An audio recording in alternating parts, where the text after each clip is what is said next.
गोविन्दोऽपि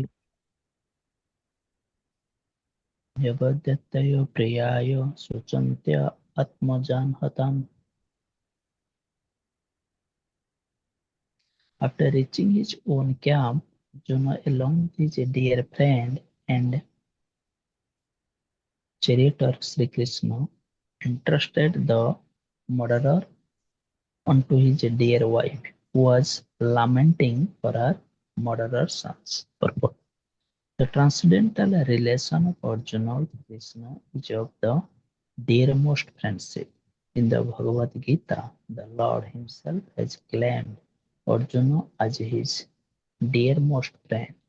Every living being is thus related with the Supreme Lord by some sort of affectionate relation, either as servant or as friend or as parent or as an object of conjugal love. Everyone thus can enjoy the company of the Lord in the spiritual realm if he at all desires, sincerely tries for it by the process of bhakti. So basically, so Krishna's relation with all the living entities is in some relationship. There are primary rasas, which we know, five primary rasas are there. There are many secondary rasas also.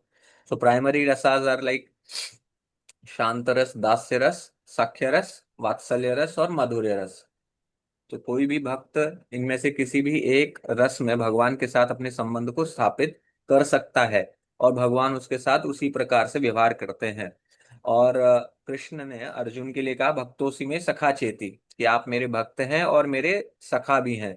तो कृष्ण का और अर्जुन का जो relation है वो सख्य रस में है. इसी प्रकार से जब भक्त अपने अपनी अपनी साधना को करता रहता है बिल्कुल ईमानदारी के साथ, तो जैसे जैसे प्रगति होती है भक्ति में, उसको अपने अपने इस जो संबंध है उसका पता चल जाता है. तो तीन चीजें हैं, तीन हमारे प्राइमरी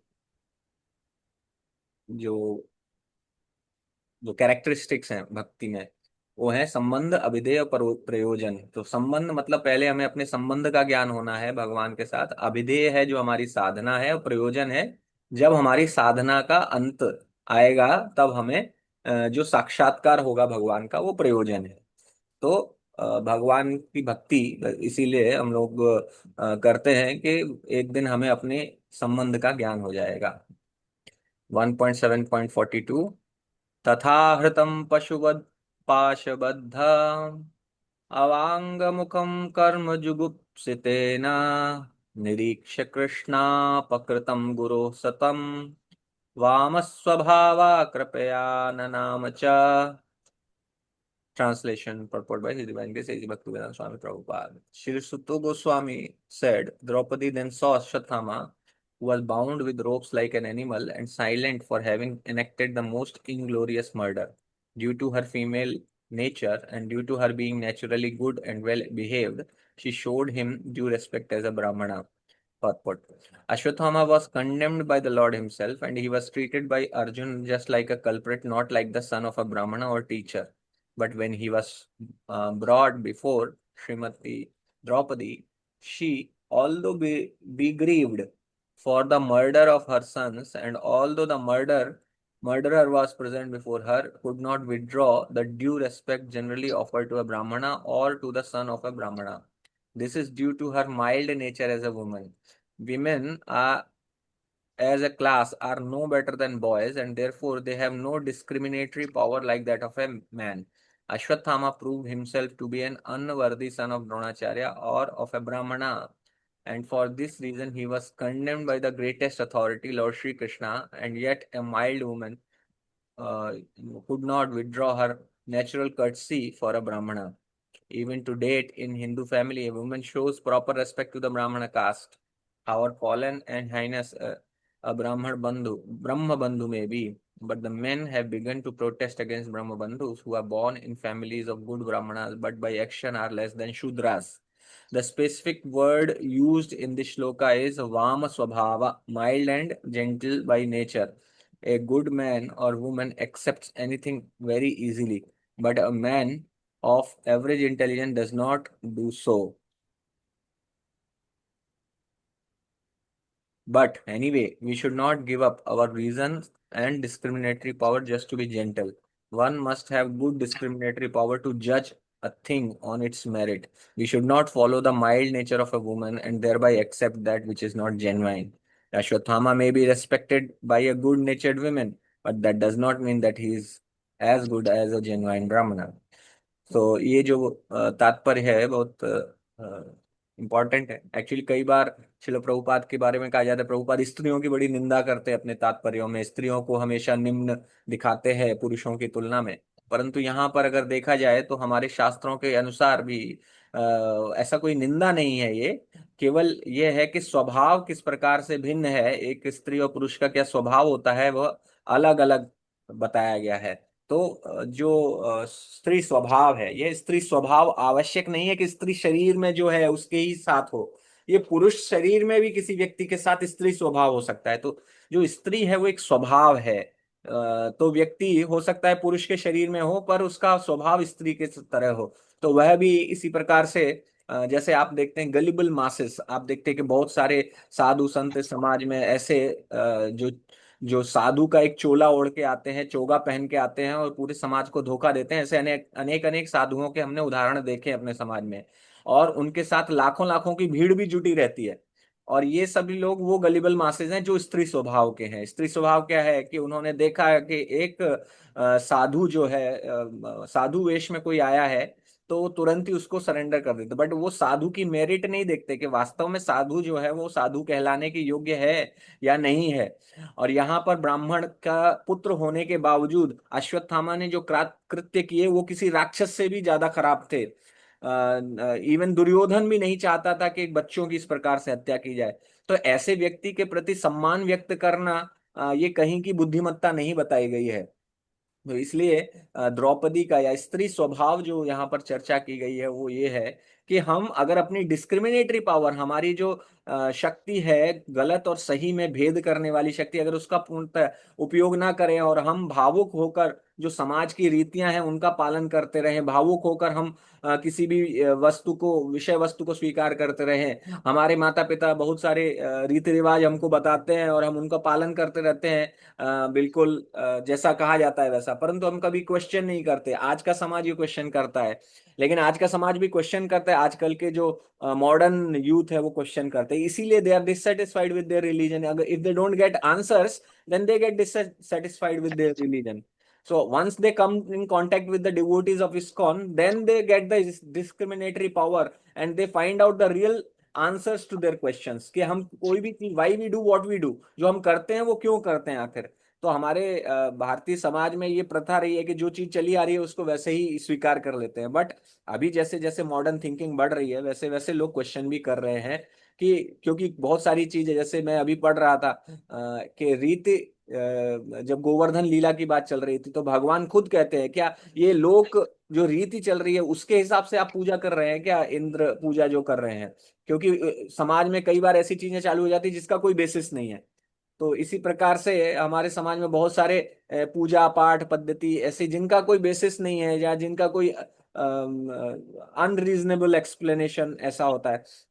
तो इसलिए we are very thankful to Srila Prabhupada, he has given us the pure knowledge with all logic and reasoning from our scriptures.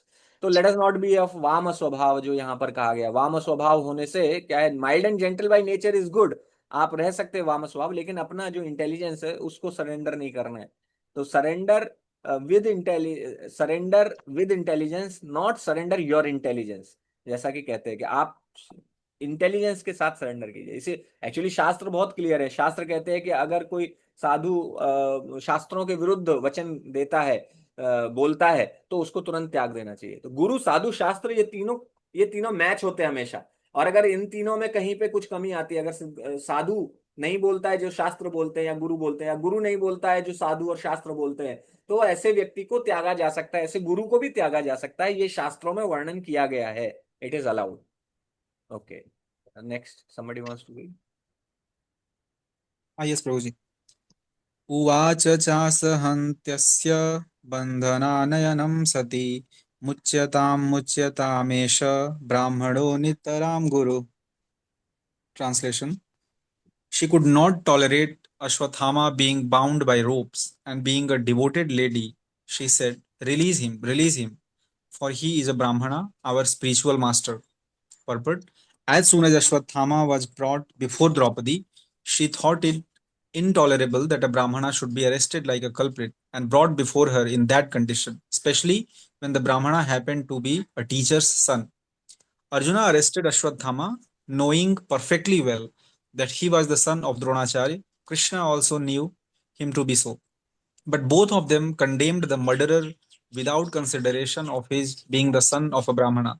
According to revealed scripture, a teacher or spiritual master is liable to be rejected if he proves himself unworthy of the position of a guru or spiritual master. A guru is called also an acharya, or a person who has personally assimilated all the essence of Shastra and has helped his disciples to adopt the ways. Ashwatthama failed to discharge the duties of a Brahmana or teacher, and therefore he was liable to be rejected from the exalted position of a Brahmana. On this consideration, both Lord Shri Krishna and Arjun were right in condemning Ashwathama. But to a good lady like Draupadi, the matter was considered not from the angle of Shastric vision, but as a matter of custom. By custom, Ashwathama was offered the same respect as offered to his father. It was so because generally the people accept the son of a Brahmana as a real Brahmana by sentiment only. Factually, the matter is different. A Brahmana is accepted on the merit of qualification and not on the merit of simply being the son of a Brahmana. But in spite of all this, Draupadi desired that Ashwathama be at once released, and it was all the same a good sentiment for her. This means that a devotee of the Lord can tolerate all sorts of tribulation personally, but still, such devotees are never unkind to others, even to the enemy. These are the characteristics of one who is a pure devotee of the Lord. तो या तो in this पर्पट जो मैंने अभी पहले बोला वही almost शिल प्रभुपाद भी यहाँ कह रहे हैं कि शिल प्रभुपाद जी बता रहे हैं कि देखिए भगवान का नाम खुद जो है भगवान के लिए शोक बोलते गो ब्राह्मण हिताय चा। भगवान को ब्राह्मण बहुत प्रिय है, लेकिन ब्राह्मण ऐसा ब्राह्मण जो वास्तव में ब्राह्मण के कृत्य करता हो। तो भगवान ने स्वयं कंडेम किया अश्वत्थामा को, और इवन अर्जुन ने भी कंडेम किया, but Draupadi out of custom, out of sentiment, she is actually respecting him. तो यहाँ पर इस प्रकार के व्यवहार को अप्रिशिएट नहीं किया है, हमारे शास्त्रों ने भी अप्रिशिएट नहीं किया है। ऑल दो द रीजन फॉर नीचे दिया भी गया है कि जो एक रीजन ये भी है, एक कारण ये भी है कि द्रौपदी एक प्योर डिवोटी है भगवान की। तो जो प्योर डिवोटी है वो अपने ऊपर जो कष्ट होते हैं उनको सहन करते हैं और दूसरों को कष्ट नहीं देना चाहते हैं। ये भी एक प्योर डिवोटी का रीजन है। बट जो प्योर डिवोटी है वो that is applicable for only pure devotees. तो अगर एक राजा प्योर डिवोटी हो जाएंगे तो राजा को राजपद छोड़ना पड़ेगा, बिकॉज राजपद पे रहते हुए आप प्योर डिवोटी की तरह सब आपको, ठीक है आप प्योर डिवोटी हैं, राजा हैं, लेकिन अगर किसी और पर अत्याचार होता है तो आपको हिंसा भी करनी पड़ेगी। आपको फिर दूसरों को बचाने के लिए, अपने राज्य को बचाने के लिए आपको शस्त्र उठाने पड़ेंगे। और दूसरा चीज है कि प्योर डिवोटी राजा, हरि बोल, प्योर डिवोटी राजा हो सकते हैं जैसे हमारे युधिष्ठिर महाराज और अर्जुन, ये सभी राजा हैं। But at the same time we have to understand कि प्योर डिवोटी का जो नेचर है वो it is not very suitable for being a king, because he can he generally tries to detach himself from the material entanglement। जैसे चैतन्य महाप्रभु राजा प्रताप रुद्र से मिलने के लिए मना कर दिए थे कि मैं विषयी से नहीं मिलूंगा। हाँ, क्योंकि राजा विषयी होते हैं, क्योंकि यह ऑटोमेटिक है, क्योंकि नेचुरल है, क्योंकि वो ऐसे राजसिक वातावरण में रहते हैं कि कई बार उनके अंदर राजसिक गुण भी आ जाते हैं। तो यहाँ पर बेसिकली यहाँ पर ये है कि हम शुद्ध भक्त के बारे में प्रभुपाद चर्चा कर रहे हैं, एंड द्रौपदी शुद्ध भक्त हैं। But at the same time दूसरा लेसन ये भी है कि हमें सेंटिमेंट के बेसिस पे, हम भी ब्राह्मण परिवार में पैदा हुए हैं, लेकिन हमारे परिवार में हम देखे हैं कि बहुत सारे लोग ऐसे भी होते हैं जो ब्राह्मण के किसी भी प्रकार के स्वभाव को नहीं अपनाते हैं, मांस मांस खाते हैं, मदिरा पीते हैं। हमारे एक चाचा जी थे, और वो लोकल गुंडे बन गए। उन्होंने पता नहीं कितने मर्डर किए, और उन्होंने अपनी पत्नी को भी आग लगा के मार दिया, और फिर बाद में वो खुद भी मर गए। और फिर उनका बेटा भी, अभी उनके बेटे की भी डेथ हो गई। तो मतलब वो पूरा परिवार, दो दे आर बोर्न इन ब्राह्मण फैमिली, बट देयर देयर जो actions are not like brahmana, so ultimately they are called brahma bandhus, and they are not to be respected like brahmanas basically. So let us end here, Prabhu. We'll start from here tomorrow. Hare Krishna. ग्रंथराज श्रीमद् भागवतम की जय, शिल प्रभुपाद की जय।